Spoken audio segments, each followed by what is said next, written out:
It will never be legalized unless pharmaceutical companies can make money off of it. That's what you feel. They say marijuana has no medical value, it's a Schedule I drug, and here is a synthetic marijuana pill. When I talked to Christian Lauret, who was the producer of Run From the Cure, he said that the people who were in front of the camera risking revealing that they're doing something that's criminal, you know, God knows why, but it is criminal. Well, it's against the law. It's against the law. The reason they did it is because they were so grateful that their suffering stopped.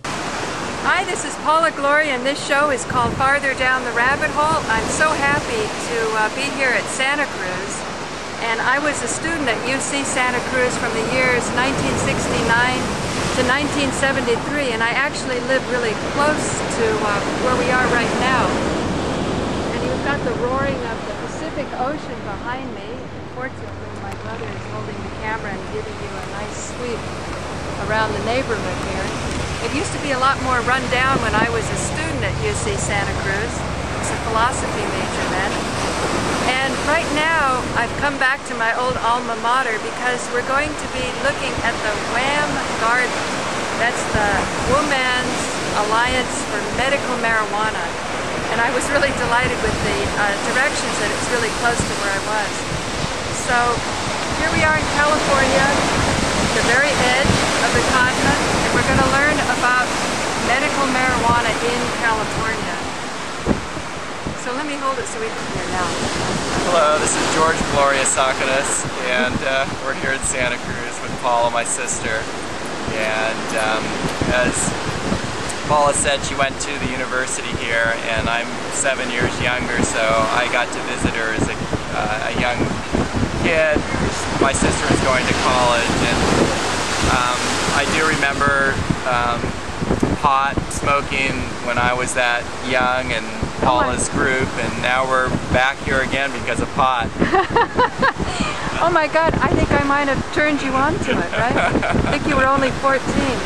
Oh dear, well, we've come to learn more about it, and we're going to be going over to the WAMM Center, and that's Women's Alliance for Medical Marijuana in sunny Northern California, here at Santa Cruz, where I was a student at UC Santa Cruz. I'm going to talk to because he became a Jesus person after being a Jewish. I thought he was a doctor. No? Nah. That was... His father was a psychologist. So that's where you had your first marijuana? Yeah, in the bedroom, I guess. I don't think I think my real was in Hawaii with the real strong stuff.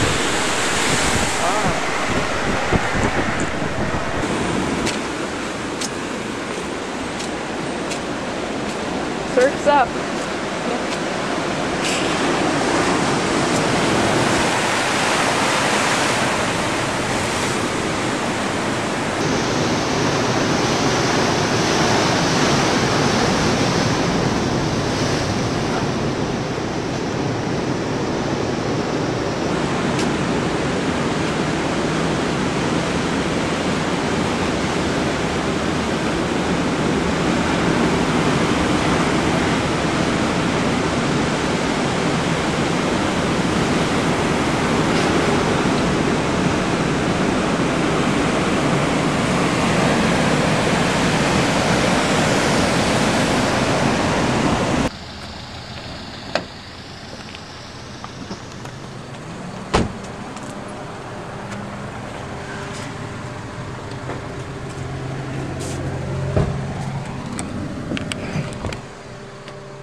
Are you Edison? Hi. He is. Just show you around. Nothing really much to talk about. I mean, here's the kitchen. They have a camera there. Comfortable with that. But yeah, I have some WAMM members here, so generally might or might not be comfortable with the camera, you know. So are you okay? I'm a public access producer in New York. That's okay. I don't care. Okay, good. It's beautiful in here. Yeah, and this is kind of like the lounge area. This is where we process capsules, joints. All the WAMM members come and volunteer. Sometimes, you know, they just want to take a load off, so they come and this small little office for interns and more areas to just lounge. And yeah, that's pretty much it. Bathroom. What do the interns do? A necessity. Interns, they large variety of things. Mostly help around the office and such. And these pictures? Those are all deceased WAMM members. And who's in the middle? The boy. Did you know her? No. And whose vision was this? I beg your pardon? Whose vision was this? I'm not sure. If you like, you can wait for Valerie to come out, and then we can start recording.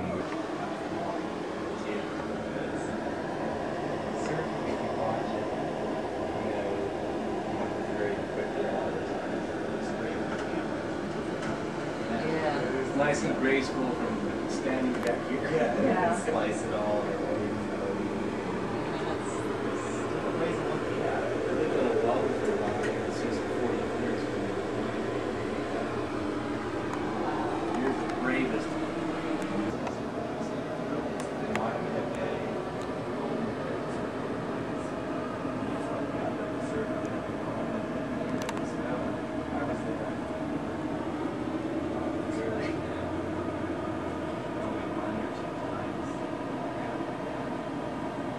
One time I could have went.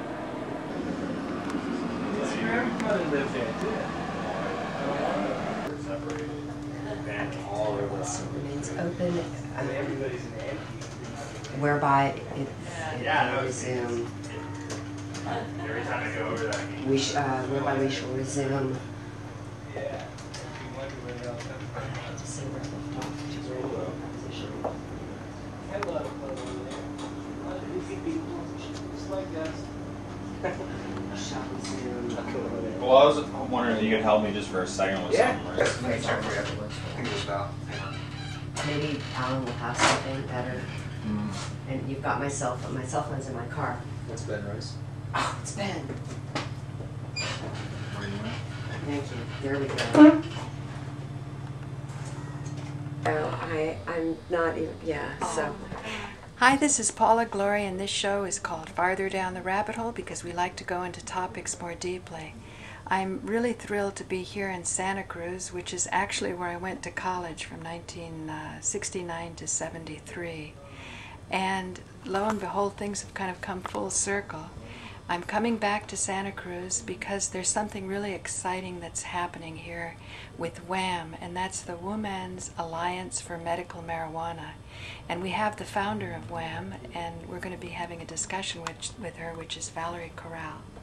Thanks, Valerie. Thank you. Thanks for taking the time to come and see us. Oh, I'm so excited to be here. I got your contact info from Paul Krasner when I sort of outlined some of the research that I was doing. And then I looked you up on the Cannabis Therapeutics on YouTube, and I saw the presentation that you made to patients out of time. It was many years ago. Yeah. Yes. Well, And Paul is a complete delight. And well, he of all the names he gave, he was really emphasizing yours. well, Paul is the master of intellectual humor. That's my opinion. So, I know he didn't connect us over my ability to be funny though, but what's kind of interesting is I was finding myself a little frustrated because I got introduced to this through the Rick Simpson story, Run from the Cure. And the understanding was this kind of a straight engineer, through being frustrated with pharmaceutical approaches to his head injury, discovered that this oil, which he had to make himself after he was thwarted from getting a prescription for marijuana in Canada, even though you theoretically can get it, in truth you have an easier chance to win the lottery. It's that difficult. So he was able to solve his problem with the oil, then discovered if it was put on the skin for skin cancer, it would wipe off like wiping jelly off with a napkin. So that was different than the work you've done. But when I saw your presentation to patients out of time, I was really very, very moved at the consciousness approach. and then how, by sticking to your guns, you were able to withstand a bust, and you were talking about the peace that you felt, even while this was going on. So I want you to take this however you want, you know, what you'd like people in Manhattan to know, knowing that my audience has now been presented with the Rick Simpson story. Okay. Well, it's interesting. And in the first place, I don't know that there's a panacea for anything, but I know that there are a myriad of ways that marijuana can be useful, either as an adjunct medicine or as a medicine in and of itself, simply because the cannabinoid system, the structure, it may be one of the basic systems of our body, and that it works so well to receive, our bodies work so well to receive that information, the receptor sites in our bodies. And there are a myriad of ways for it to connect.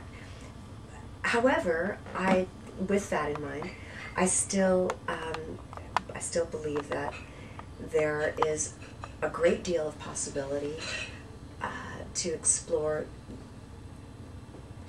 with the way that we use our brains, our minds, and our approach to medicine in general. With that said, I too entered into the use of marijuana in the early 70s because of a head trauma. And, Really? And uncontrollable grand mal seizures.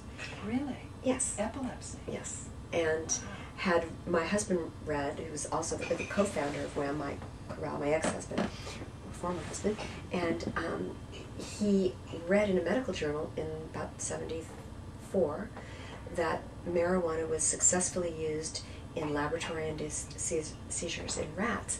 But that was a Tashkin report, and the information just disappeared. Right, that's what Rick Simpson said. He heard it on the radio. But that I thought was THC with cancer, but now you're saying... No, I'm talking about specific, in about 74, about a specific treatment or application in laboratory-induced seizures in rats. I don't know what Rick found out. But this was in 1974, and we were really desperate. I was having 5 grand mals a day sometimes. With each seizure, there's more more damage, brain damage, so scar tissue, and so that causes further damage, and it's cyclic, and it is a spiral. It's come down that rabbit hole, and with many, many possibilities, just like Alice ran into. So I must say that truthfully, I engaged in every possible alternative that I could seek, simply because the pharmaceutical industry really offered me a myriad of drugs, and none of which seemed to be working, except to make me a complete state of dysphoria. I was confused, could barely string a sentence together, and still had seizures, and was taking 8 pharmaceuticals a day. Now, the interesting thing is that over time, there has not been a decrease in the number of epileptics who respond to pharmaceutical medicines, no matter the increase in pharmaceutical medicines that have been created over time, at least in the last 36 years. Somebody told me that that's a symptom of insanity. When you keep going down the same path, it's not producing the results. Is that what you're saying? That even though we have these pharmaceuticals for epilepsy, they're not having less seizures? They're still, I'm just saying that 25% of epileptics still don't respond to pharmaceuticals, no matter how many are produced. That does mean that there's some response in 75%. So is that enough, and is that the right medicine? I can't really say. I can say that for me it wasn't, and for some epileptics it isn't. Now, I've also worked with children and understand that it doesn't work in all children. I'm going to jump ahead here because we're speaking about this, but I think that the big problem is we're looking for more CBDs, and there's been some science to also to substantiate this, that we're looking for the creation of other elements that have been somewhat bred out of the stronger, more THC-ridden marijuanas for the high, which are the saleable, marketable marijuanas. But if you're looking for treatment and not the high, then perhaps what you want to do is reach into these alternatives. And I'm presently hoping to be able to develop Mike and I are thinking about some of these strains, it's very necessary that I can get my hands on something like this so I can produce a medicine that I can treat those children for whom I'm unable to shake out of their seizure conditions. And that's, I really believe that's, I have the feeling that will work. I meet children, babies, I meet the people that I work with, all the people that I work with, and that's a great fortune because very much of treatment has to do with an understanding of who you're treating. I'm not a physician, I don't pretend to be, I don't say that I have a cure, I don't think that I know what others don't know. I simply work with human beings. I work with people, not with drugs. So I have a different approach. Now, for the sake of my audience that doesn't know these terms, can you explain the difference between CBD and cannabinoid and THC? Well, CBD is cannabinoid, cannabidiol. THC is a form of that. THC, contained in CBD, is an element that prevents someone from anxiety. It sort of reduces the anxiety-ridden aspects of pure THC. For instance, people who take Marinol, Dronabinol, or pure THC, that is legal, and very interestingly so, because if you think of it as being something that a pharmaceutical company can sell for, the average use is somewhere around, in cost is somewhere between $800 and $1,200 a month. But this pharmaceutical product, which is pure THC, synthetic THC, causes in and of itself, in some people, anxiety. Right. Well, lo and behold, there's a reason for that. It's because it's missing this elemental piece. And that's the CBD? Mm-hmm. Yes. So it's contained in that. See, the difficult thing, I think, even probably in vitamins and everything that we take, where we draw one piece and use it out of a whole plant medicine, what aren't we looking for? What questions aren't we asking? What don't we know? Well, we don't know if we don't know what to ask. We don't know what to look for. So we can't possibly find out the answers. Which is not to say that we don't want pharmaceutical companies to produce a medicine that can be directly injected into a glial tumor and shrink that tumor. I mean, you can't smoke enough medicine, or, we hope you could eat enough oil to shrink a glioblastoma. We're working with a WAMM member right now who has a glial tumor, the same tumor that my father died from 22 years ago. That's now, when individuals contract this type of brain tumor, doctors ask, have you ever worked with natural gas or propane or LP gas? Very interestingly, my father for a period of time had a position working, it was one of his jobs. You work to raise money for your family. He died from this particular type of tumor, but otherwise, at his 70 years old, he had the strength of the body of a man that was 45. So we were very puzzled. It's interesting that 2 decades later, we would find that marijuana may have some effectiveness in shrinking these glial tumors that my father has. Now, I have spoken to Rick Simpson. I believe, he's definitely onto some greatness, and my heart goes out to him that he would be considered, would be shaken in this way and have to run for his freedom. Run from the cure, run from your government, is more. He reminds me of you, though, that he's so sharing. After he discovered this, he started handing it out, because I know when I first called here, it was very clear this isn't a place to buy marijuana. Mm-hmm. But you do work with nobody will be turned away if they're in need. Mm-hmm. He even had a narcotics officer who had busted him come back later, who had been part of the raid, hat in hand, asking for some medicine for his own father with cancer. Mm-hmm. And he gave it to him. Of course. Right. Well, because if you go into a business, how can I say, well, I think it's simple. I think it defines life. Our lives unfold, and they define our character, really. We are who we are, but our experiences shape us. And when you've suffered, the thing that's interesting about WAMM is that we're people who come together. We all happen to have this one thing in common. Suffering. That's different from a buyer's club or a dispensary where there's one thing in common there, but it's pot, marijuana. So it's not that we don't use marijuana, we do. We also have that That's in common. incidental. It just happens to be one of the many things that we do. A lot of us work. Many of us participate in the collective process. And the reason WAMM hasn't really caught on in America, which I thought it would just be in every community by now. It's been almost 18 years that we've been working WAMM. But, you know, silly me, I forgot about our capitalistic society, and that many people would see as an opportunity to get rich, and forgetting that the real value is in its healing benefits. Right. Whoops. Well, now when I think Rick's right on. He suffered.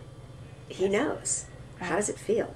And then, what do you own? You know, who could think of patenting a plant? Well, I mean, our government, but okay. But they own the Supreme Court, right? So corporations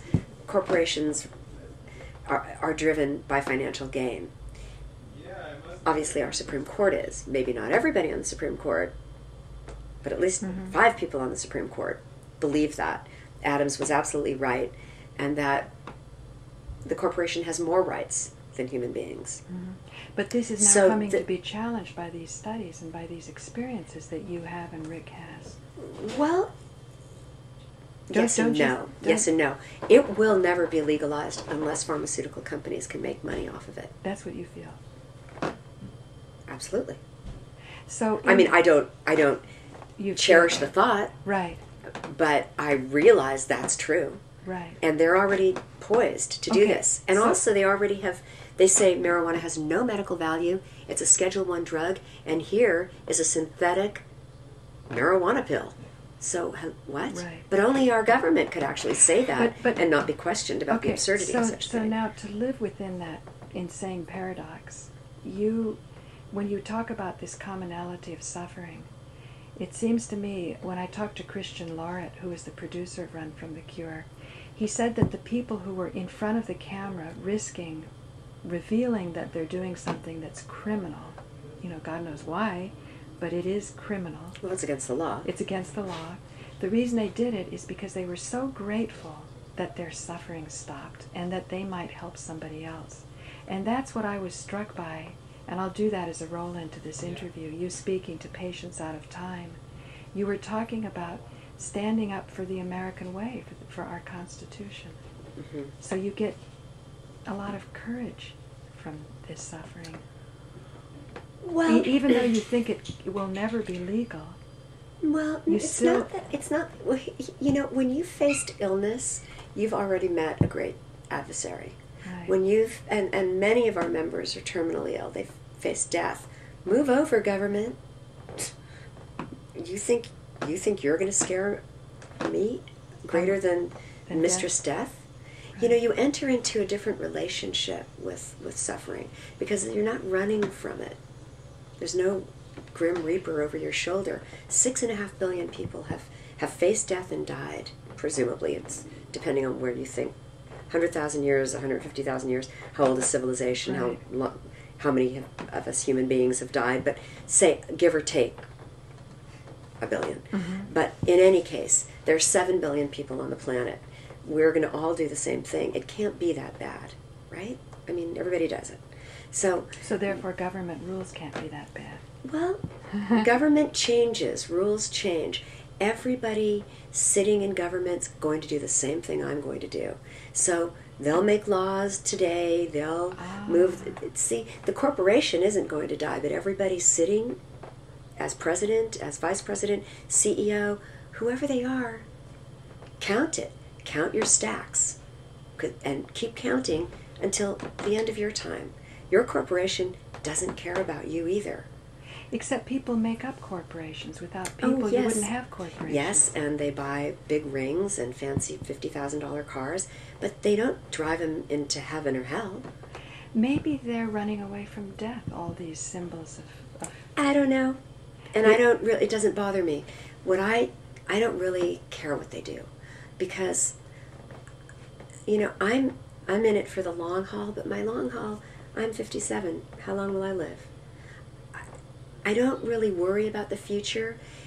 Here's how I look at it. It's kind of, I don't mean to be flippant, but I think we, give us, we're limping along still. We're not that advanced. We're okay. We're doing pretty good, but we're still limping, and we're still bonking each other on the head and making bigger and better weapons, and we're kind of still a little bit bumbling as a people. But we're okay. I don't mean that we're not smart too. We're smart, but we're not that smart, not as a people. We've got probably a couple of thousand years of development. And then I think we'll do better. But we're 7 billion people on the planet. We talk about Armageddon and, well, suck all the lubricant out of the world and see how well the engine runs. It's not. Put 7 billion people eating every little thing that there is to eat. We're out of balance with our environment. There are too many of us. Armageddon, a plague? Well, of course. I mean, what else? I mean, there has to be something to create balance because we have created the imbalance. I actually I don't really believe that. Well, maybe I'm wrong. But I love that we can talk about it that way. I think there might not be enough of us. And I think there might be a whole nother way to look at our resources, but I do think it's always about balance, for sure. And I think that's why when you were talking about THC being synthetic and it's $800 a month versus getting the whole plant where there's other things we may not have discovered yet, I think that's about balance. I think it gets imbalanced if you're trying to monopolize and not trust that you can let go of a monopoly and still benefit. Give access. Let people not be criminals. Right. Well, I'm not stuck on any way that it is, and I'm not going to be around in a couple of thousand years. And I don't really, honestly, I'm not insensitive, but I don't really care what happens. I really don't. I think we save the planet. We're really interested in saving the people. Yeah. That's what we really care about. I didn't know until we sat down to do this that you had grand mal seizures. So I was just saying these CBDs for the sake of children, you wanted to do more work with, and how has that affected you? And Well, so I wanted to just say, to back up, because how I initially entered into this was not just with marijuana. And in the 70s, people were institutionalized for grand mal seizures. There was no place to put us, so it was considered a mental illness, whether it was traumatically induced or not. The other thing is that the brain at that time, because science said so, did not regenerate. No new cells were possible to be. Brain cells did not regenerate. So that was the truth then. Truth is, it's a movable feast. It must have freaked you out. Well, my life was pretty different in a moment, so freaked out. I didn't stay in a state of being freaked out, but yeah, my life changed in a moment. It was very different. So I did everything that was. I was in a car accident. Oh, the car accident induced it. So I tried many things. I planted. We sought alternatives. I moved out of the city because I didn't want to be seen as a freak and be institutionalized. I felt like I could not be around people because I wasn't like other people. And I wasn't. And I didn't want to be grabbed and put away. And I figured, science, well, they're not doing a very good job, are they? I'm paying every penny I have, and they're not doing anything. I'm still sick. But I am, talk about drugged. You can't get anything on the street that's stronger what the FDA can approve and stamp and sell. So, that's my experience. Like Rick Simpson, same thing with him. I haven't been all over the streets, but that's my experience. So I also, knowing at the time that DNA was a replicant, within my DNA was the totality of my being, my whole, complete, healthy self. I also did something else. It's interesting to talk about it publicly because it's not something that I really have talked about or spoken about much, but I I did many things. I planted a patch of grass and stood on it in the morning dew. I don't know. I read that it was good for epilepsy. Wow. And I went on a whole food diet, vegetarian, naturopathic application, plant medicines. Marijuana was the one that I ascribed to because we read this study and thought, well, I doubt it, but who knows? And I also spent time every day thinking about the part of my brain that held the information of my whole DNA of my healthy brain. And, you know, come to find out now, people are talking about it. However, I was concerned about being considered crazy, about being considered mad, and being swept up by my government and placed in a facility. Again, I repeat, that's what happened to people in the 70s who had grand mal seizures. So I felt by removing myself from society, I would be safer. And I would probably be healthier. And the reason I arrived there was sheer desperation. But I also grew up in the 60s, so I didn't have complete faith in my government, fortunately. And I wasn't being helped. So desperation, that desperation led me and Mike to seek alternatives.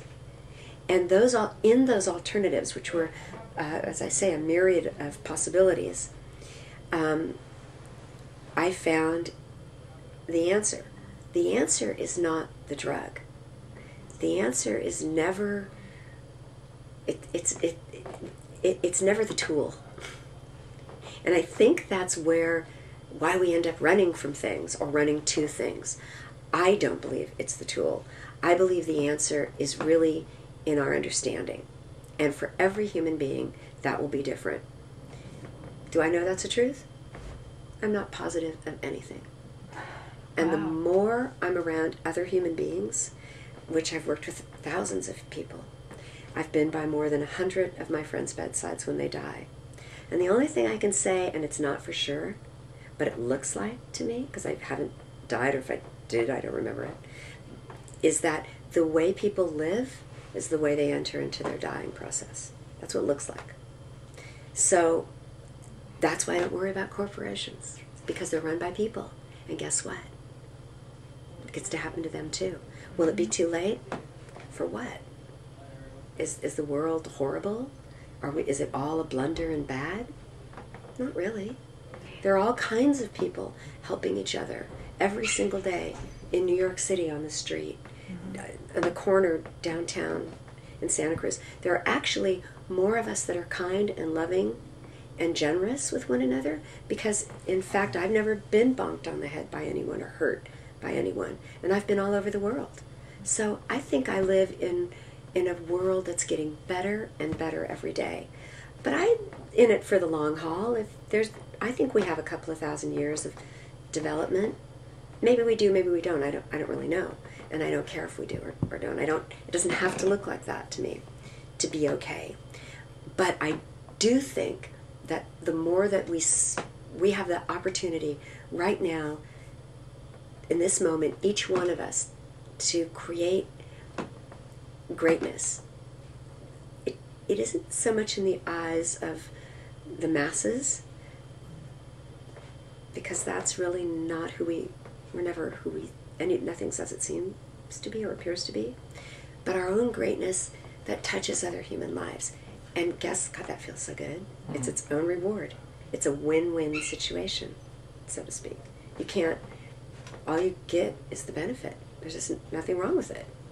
So to give away marijuana or help other people, I mean, I'm surrounded by other human beings that have wanted to do that and have done that and have been heroes and teachers and mentors and children, and this is just a piece of what we do, and we're all equal. I see that the people that I work with are my equals. I'm not, they really are, and I would be a fool to say anything else. It and runs by a volunteer basis, right? Yes. We ask for remuneration. We ask that people donate what it cost us to produce. They don't have to, but if you won't turn anyone away. Right, we don't turn anyone away. And you know what we find is that the more people we include, the easier it is to make that happen. And there are more people to volunteer. And today, people were making capsules in the back in the office, and we have to do it in our office because we don't really have any other place to do it. It's a really small facility. We don't have the money to grow. I'd love to not work in two different places. What does that mean, the money to grow?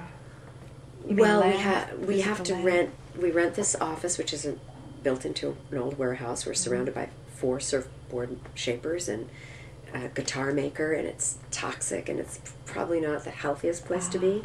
It would be lovely to have a place where we could do everything and have a proper kitchen to produce our medicine in, and WAMM members could drop in. We can only afford to rent another site for about 4 hours once a week. So WAMM members have a very constricted time where they can pick up their medicine. And where are the plants grown, the medicine? On our land, and we donate that. Is that outdoors or indoors? That's only outdoors. Because outdoors? Yeah, because, you know, I mean, I heard that outdoors is healthier. Well, it's different. I mean, it's certainly not, we don't have to pretend to be nature. You know, it's different. Indoor is indoor, and I don't, you know, I've grown a few crops indoor just so I know what I'm talking about, and I wrote a little primer about it. I'm going to publish it, just sort of like the novice, and I've spent more than 3.5 decades growing outdoors with Mike, and Mike is an agricultural genius. He's just a wizard. But you know, you spend more than half of your life doing something, you ought to be pretty good at it.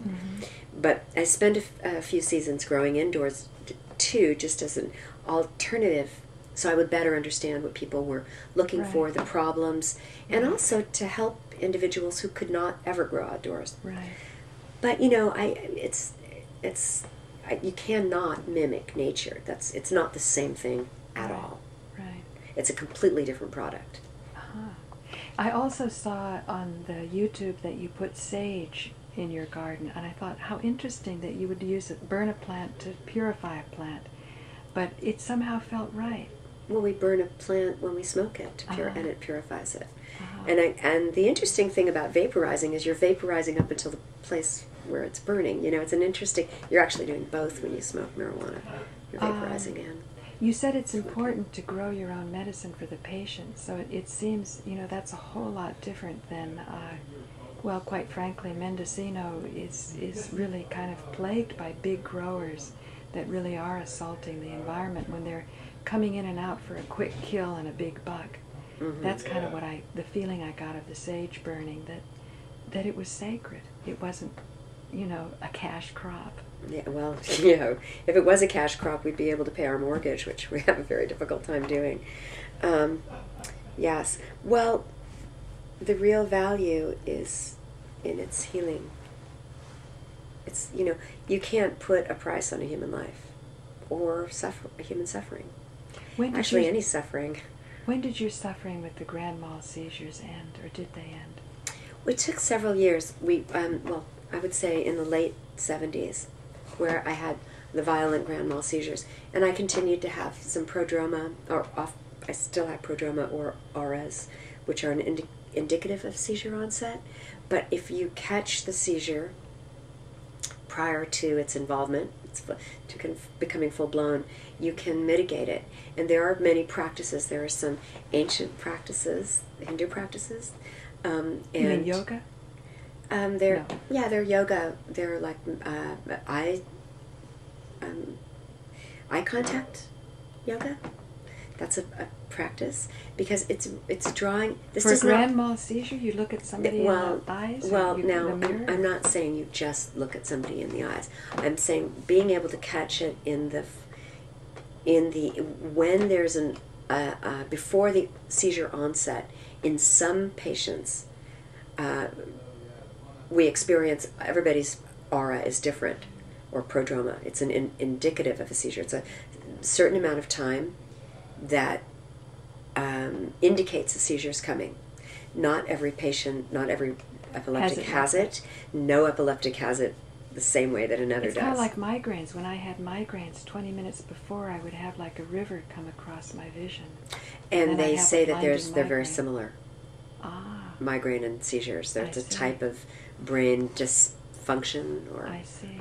other function. Could it be a type of inflammation that the CBDs are supposed to be good to alleviate, to bring down inflammation? Is it I an think it's more of inflammation? an electrical, Electrical, okay. but maybe perhaps related to magnetic. So magnetism. from- You know, the brain's a big mystery still. Right. So, Do you think? and if you, I'm not a doctor, so I know, don't pretend I know. to. But do you think if you had done nothing for a couple of years, you would have naturally healed anyway? Oh no, I don't. You think it was the marijuana? I know that marijuana really, when I say it saved my life, what do I mean by it saved my life? You know, to be caught in the rigors of pharmaceutical treatment, while it is helpful and saves many lives, because I would not say that there's no room for the pharmaceutical advancement and use of marijuana Even Rick Simpson says pharmaceutical grade is important. He longs for it because once he had a joint that addressed it better than anything else, but because of this topsy-turvy world and, you know, the quality control of pharmaceutical grade not being there, he can't get it. So I think you're right. We need pharmaceutical. Right, and also you don't want to roll up 10 joints in an emergency room. You know, if you have you want something powerful and instantaneous. And somebody has a stroke, boom, you want to treat it instantly. You don't want to look for the best pot or find out who grew it or whether it's being grown by a cartel and does it have any, you know, what grower is doing what, who's selling it, whether there's consistency. That's all, you know, that is one thing that having grown it for decades, providing it within only, you won't ever find WAMM marijuana on the street. It just isn't. Nobody has it. It's not available that way. Right. And because of that, we've kept the purity of heirloom varieties over decades. Mm-hmm. We can guarantee that, but I don't know what anybody else guarantees. If you go to a dispensary today and you find something that works and you go back in 2 weeks, it's not going to be there. So when it has the same, it has Romulan today, is Romulan today the same as Romulan tomorrow or 2 months or at a different dispensary? Who knows? Who knows who's growing it? Mm-hmm. Who knows where it's grown, how it's grown, what it's... I see. So you've stuck to the heirlooms? Well, there are specific strains that we acquired. We know their origin. And that's why you say Mike's a genius. Right. I see. And we've spent years breeding, and we've both done this. I see. They're particular to us. You know, they're ours. You're kind of like Brahmins, sort of like Ayurvedic traditions in India, where the knowledge is handed down and protected. It's protected, and it hasn't, you know, we haven't really, we do hope to be able to hand it on, but right now it's protected. Mm-hmm. And so, when you say marijuana saved your life, can you elaborate? Well, because I distracted you on that. How did it save my life? Because when you become involved in the realm of pharmaceutical treatment and you're confined to a specific formulary, particularly a Western tradition, it only moves on a certain strata. It doesn't, but your life doesn't move in that way. We change, and we are curious beings, and our physiology is complex.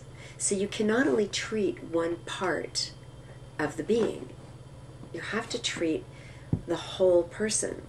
So when you're ill for a long time, many things become depressed. People become depressed emotionally and become robbed spiritually or psychically, because day after day of suffering eliminates hope.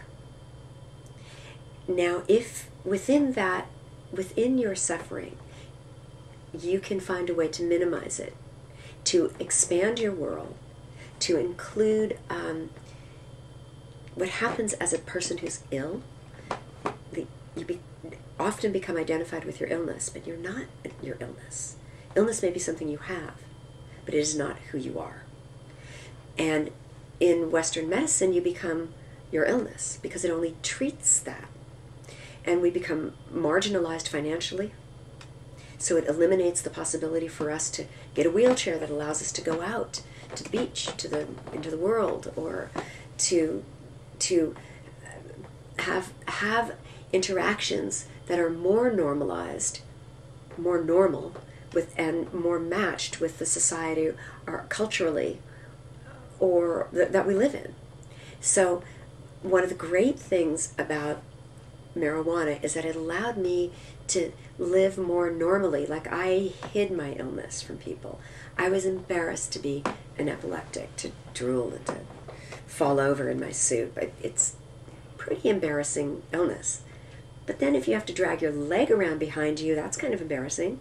And people look and they stare. If you fall in your soup, people look and stare. So what you, as a person who's ill, we often hide it. We don't, because there's no place for us culturally.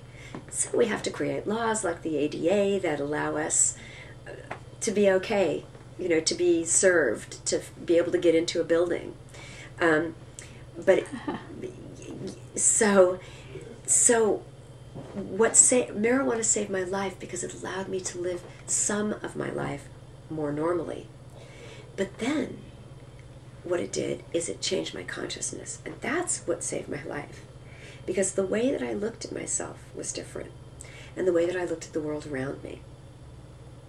And I became far more generous and began to share. Mike and I shared marijuana with other people who were sick.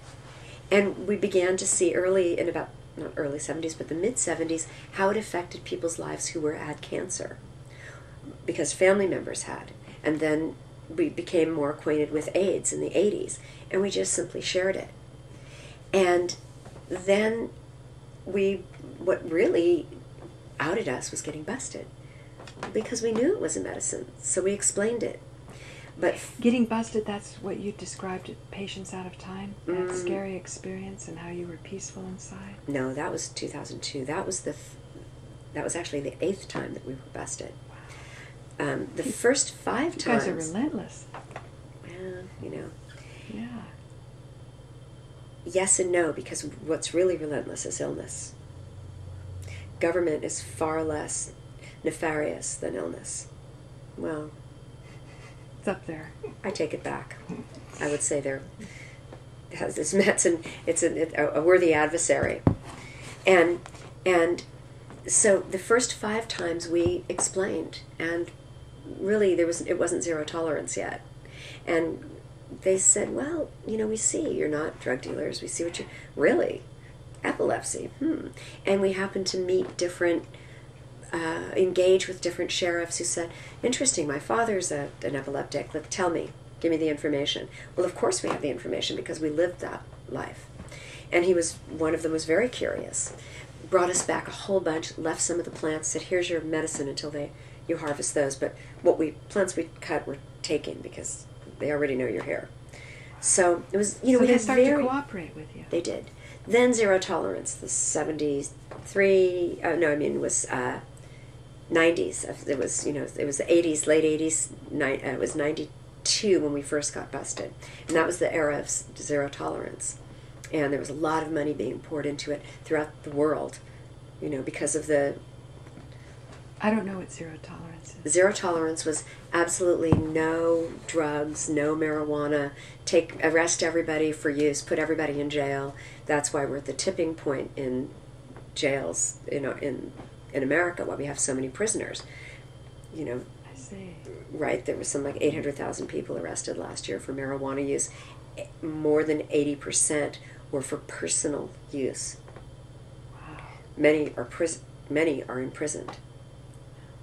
It's a great racket. It's a racket. Yeah. Anyway, talk about making money off marijuana. Yeah. I mean, it's the dark side. The fastest growing industries are prison and healthcare. So. Isn't that interesting? And you can become imprisoned by healthcare.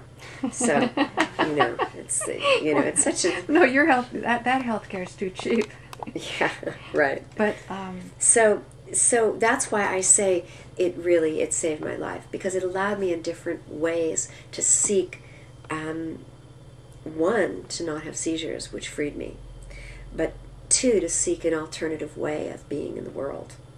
When you had an alternative way of being in the world, did that affect not having seizures as much? Was it a... Probably. Yeah. I mean, I lived a very peaceful life. I spent time meditating. I had the opportunity to work hard. Grew all of our own food, our own pot. We spent a lot of time working, because if you grow your own food and cut your own wood and make your own logs and build your own house, you are busy all the time. So was... But now you seem busy in different things, you know, these I'm legal... rather neurotic. So, you know, well, what about I'm like a shark, I'm always swimming. But yeah. What about the injunction now? Tell us about the legalities, what's going on. Well, what happened recently with our lawsuit is that we recently settled with the federal government. Now, for me and for Mike, it felt like a sellout. We wanted to take it to the Supreme Court. But then, when you think about that, this is the Supreme Court that just gave the howdy-ho to the corporations, you know. Hey, let's hang out with those guys. They've got better beds. So, you know, we know that marijuana would not... There is no medical marijuana as far as they're concerned. And we risk it not just for WAMM, but for everybody. All the patients you have here. We don't have that right. Right. You know, a hero for a day, give me a break. What is that? You know, nobody remembers your name, but they remember what happens to everybody else because of what you've done. Look, based on your savvy and experience, what do you think is going to happen to Rick Simpson? They say that the U.S. government cooperated, or the whatever aspect is because I can't believe that most U.S. citizens have any idea that this could be happening and that they are part of a government would do it. But some narcotics aspect cooperated with Canada to raid his place, and he can't even come back to Canada. He's sort of a refugee in Austria. What do you think? Because well, let me just back up and kind of very briefly describe what's happened with our case and why it's important, and then, you know, I'll give it. I think he's going to become a saint, but anyway. Okay, but he already is. So, I mean, he's a beautiful, caring human being. So we got to clone him or something. We've got to get parts of that person. But I'm glad he's in Austria, because he'll bring enlightenment, really. Wherever he is. Wherever he brings Rick. Right. And all he can do is recreate more of who he is. And what happens is government makes radicals. Government makes fanatics. Yeah. What fools they are.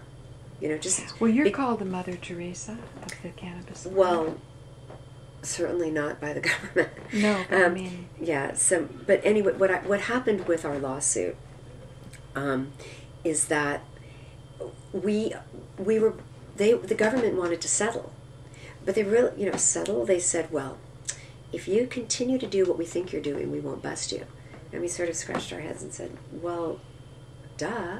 I mean, even the Bush administration wouldn't come back and get us. So the Obama administration is going to do it? I don't think so. That isn't a very good deal. So then we asked for clarification on Eric Holder's statement. And they hemmed and hawed for a few days passed, and then 4 or 5 days more passed. What's Eric Holder's statement? Eric Holder, it was a clarification. What he did is he said, well, Obama says that he's not going to go after people who are complicit with state law. But that's all he said. So we wanted clarification and some kind of commitment. Well, within 5 days of our request to the government doesn't like to give anything.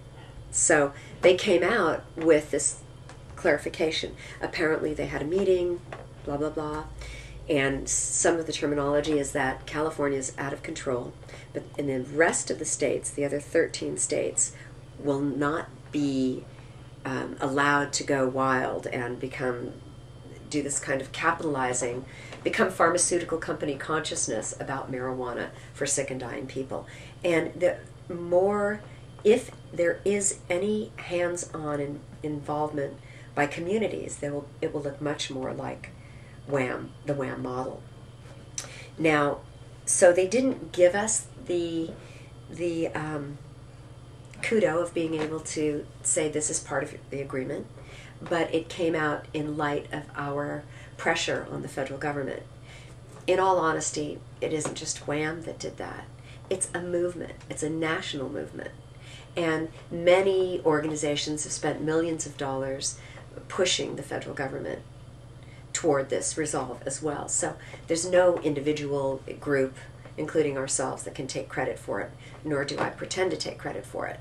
But it was great timing and great pressure. And we just happened to have, after 8 years of, since the bust by the DEA on our home, be able to have it culminate in that small piece of kind of a wink and a nod. Now, our government then sort of hemmed and hawed because we refused to close the case, saying, no, what we'll do is we're asking the court to keep our case open. This is quite unheard of in federal court. What does it mean to keep the case open? It means that our case remains settled unless the federal government resumes their antics, aggressive antics against us. Then our case opens exactly at the point that it left off 2 Fridays ago, and we begin deposing federal agents, the Department of Justice, the Attorney General, or I guess it's Attorneys General. We've been through 4 of them. It's the same old DEA. I'm very, very saddened and disheartened that Obama did not appoint a new, he kept George Bush's DEA crony in there, but for some reason he did. And I would love to depose Eric Rove, and because he had some. So you think they'll back off because of this, because the work you're doing, and then add it to They already Rick Simpson? have. They're not interested in us. They've tapped our phones. We found a tap on our phone. We've, they've broken in. Somebody broke in here. Could have been friends. In their last 4 minutes, what would you want the Manhattan audience to know, for example, where it's not legal in the state of New York? Well, the way that WAMM worked is that we are a community of people. The reason it's not, is it a risk to stand up and say, look, this is what I do? I'll tell you, it's much less of a risk if you do it together. WAMM started with a handful of people, me with a basket in the back of my car, driving it around to different people's homes. After we got arrested and beat our own community law in 1992, people called us, I'm dying, could you help? Yes, of course, I'll be right there. We started meeting. I think if small community groups join together, meet together, and build community of interdependence and service, that there is no, you can't take out all of us. The government can't take us all out. Besides, they want to be reelected. If you threaten their jobs, they will change their minds. I think a key word you said, though, was generosity. I think you have a very generous attitude, not just in giving away the medicine, but also in sort of assessing the kind of changes in who the opponent is, and maybe making the opponent eventually your friend. Everybody gets to change their mind. Right. We presume that even on our deathbeds, that's that infinite moment of possibilities, that as much of a mess as life might have been, all the way up to that moment, having been in a car accident and rolled and tumbled in that sort of infinitely stretched out timelessness, is not perhaps the moment of death, that timeless moment that you have every opportunity. Everybody is and can be, and we're the same. I mean, how different am I from George Bush? Ultimately, we have to meet the mistress death. Whether we're running toward her or from her, that's up to us. But we all have that same moment. How we live our lives is really the greatest opportunity and practice, I think, for that moment of death. Why not be generous? Like I say, you just win. It's a win-win situation. There's nothing that I don't already have plenty of. I mean, I already have too much to dust. don't need more stuff. So I think that our small communities keep us honest. The reason WAMM works is because we meet in community. We look at each other. I may want more marijuana, but what I found after the 2002 bust, when our amount was reduced, when somebody was really ill, people would say, Val, here, I don't need this much this week. Give this extra to somebody who does. Was it extra? It wasn't extra, but it was enough to share. Wow. I think that's the most fabulous information I've ever heard. And guess what? We have plenty. There's always enough to share. Because if you put it all together, you have more abundance than if you have just your little bit. It's really quite remarkably informative. People are really, we're getting smarter all the time. That is that infinite wisdom, right? Right, right. So it's about consciousness, really. Yeah, it's really not about marijuana at all. Very interesting. Isn't that funny? Wow, Valerie, thank you so much. It's a pleasure. I appreciate you taking the time to come over and chat with me and our little world here. Well, I'm eager to put this out, and we'll stay in tune. Good, and that'll be fun. When I talked to Christian Lauret, who is the producer of Run From the Cure, he said that the people who were in front of the camera revealing that they're doing something that's criminal. It's against the law. It's against the law. The reason they did it is because they were so grateful that their suffering stopped.